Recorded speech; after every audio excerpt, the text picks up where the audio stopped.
Kita ngomongin bansos dulu, tapi sebelum kita ngomongin bansos in general, kali ya Pak Anggito, saya ingin tanggapan mungkin dari Paslon 1 dulu mengenai pemberian bansos dari Januari sampai Maret ini.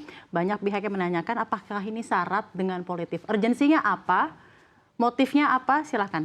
Ya, Paslon 1 menganggap bahwa bansos ini memang perlu dan sejak dulu sebenarnya sudah punya track record kan, sejak dari krisis 98, COVID itu bansos itu selalu ada. Dan tetapi pada tahun 2024 ini memang agak kita melihat ada yang sedikit janggal karena jumlah total bansos itu kalau kita lihat ya hampir 500 miliar. Itu tuh hampir 500 triliun. Ya. Itu tuh hampir sama dengan pas saat COVID tahun 2020.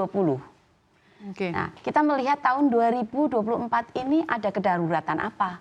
Ketika melihat bahwa tahun 2020 itu nilainya hampir sama segitu juga. Dan apalagi untuk yang kemarin ketika ada 11 triliun ya untuk bansos BLT.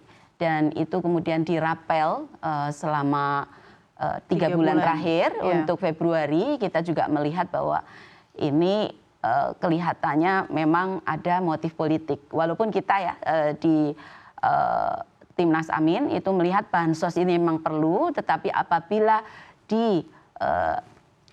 dimanfaatkan untuk motif politik, maka ini bisa salah. Itu tanggapan dari Anda. Ya. Tapi necessary untuk Januari sampai Maret ini pemberian bansos?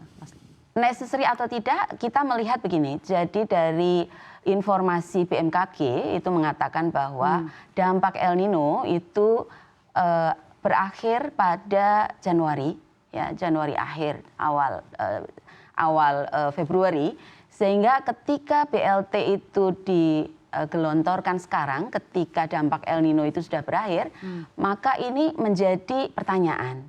Kenapa digelontorkan sekarang gitu? Dan kenapa dirapel sekarang ketika dampak El Nino sudah dikatakan sudah tidak ada gitu. Kalau memang tadi yang Ibu Tata bilang ini ada unsur politiknya gitu ya.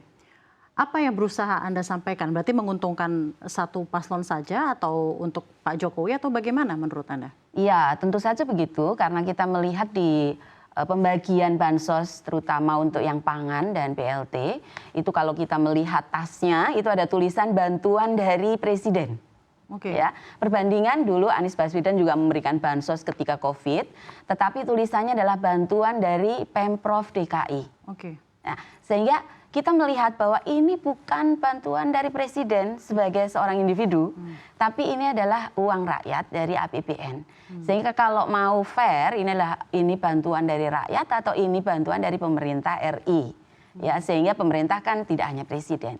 Sehingga dari situ kemudian juga pembagian ya beliau melakukan sendiri dan di beberapa event itu beliau memberikannya itu berlatar belakang paslon tertentu ya, di mana paslon 02, maka kita melihat bahwa ini memang menguntungkan paslon 2 karena asosiasi bahwa beliau ini juga sekaligus adalah ayah dari Mas Gibran. Itu dari Bu Tata.